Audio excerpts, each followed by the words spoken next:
Hey, this is William Joseph Stubbs, and this video here is a response to Weaknessa's video, Dear Dumb Mother Blank. Now, see, first of all, there's a lot of things she said in there are real good advice to women, and I want to add my opinions and throw some other stuff out there. First of all, look, don't let yourself be used. I mean, male or female, particularly ladies, because I know a lot of girls that I be around complaining to me about what their boyfriend's doing, what they're doing to them, how they use them for this, use them for sex, use them for cash, blah blah blah. And my thing is, well, you allowed yourself to do that. You left yourself open. I mean, like Weaknessa mentioned, if you're spending cash and you're not getting anything in return. No, when you love somebody or even just like somebody and they're doing something for you, you're going to want to do something in return. I mean, that's just the way it is. That's just nature. When you're pouring yourself out into somebody and they're not giving you anything back, they're letting you know what they feel about you and what you're doing. So don't let yourself be used, not just for cash, but for booty as well.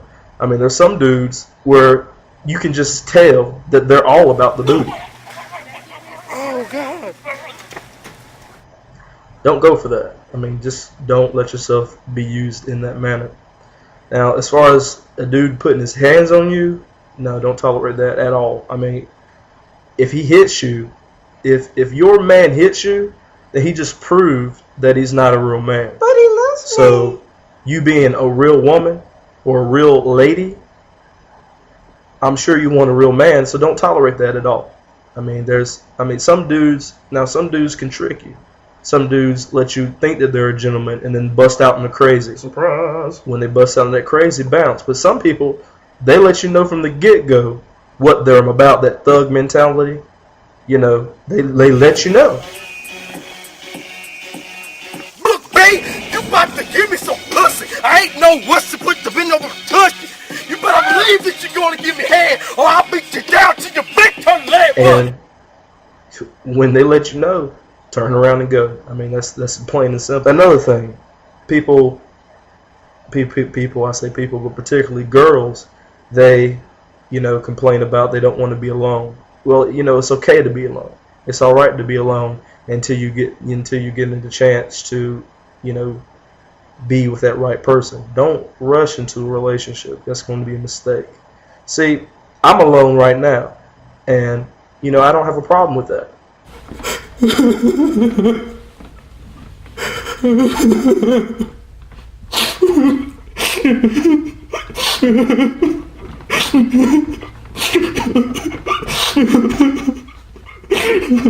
Well, for the most part anyway.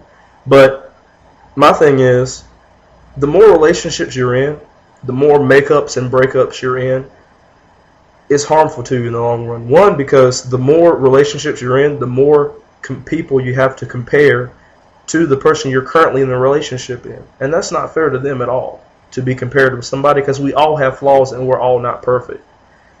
And then secondly, when you get in that mentality of breaking up and making up, then you don't really have a mentality that you're going to, hey, I'm going to fight this out, I'm going to try to make this work. Particularly when you're with a person that is actually a good person that you could spend your rest of your life with.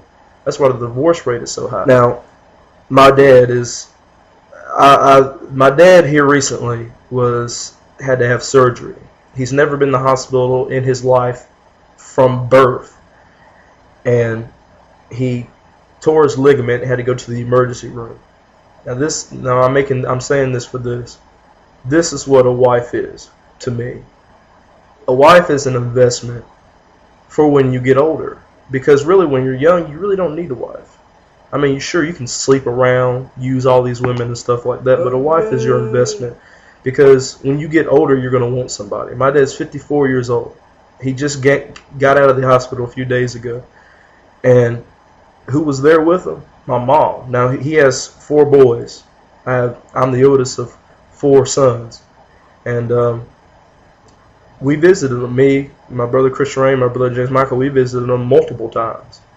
But who never left him, was there in that hospital with him all the time, unless she had to, take, my niece and nephew to the hospital? That was my mom. She was sleeping there with him, right beside him. and the little chair beside him, she was there with him.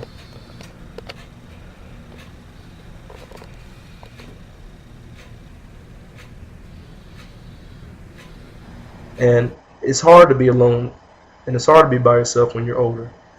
I mean, my dad's a grave digger by profession, and so I used to work with him, and I've seen at least 300 funerals, and my dad has seen at least 3, 4, 5,000 funerals.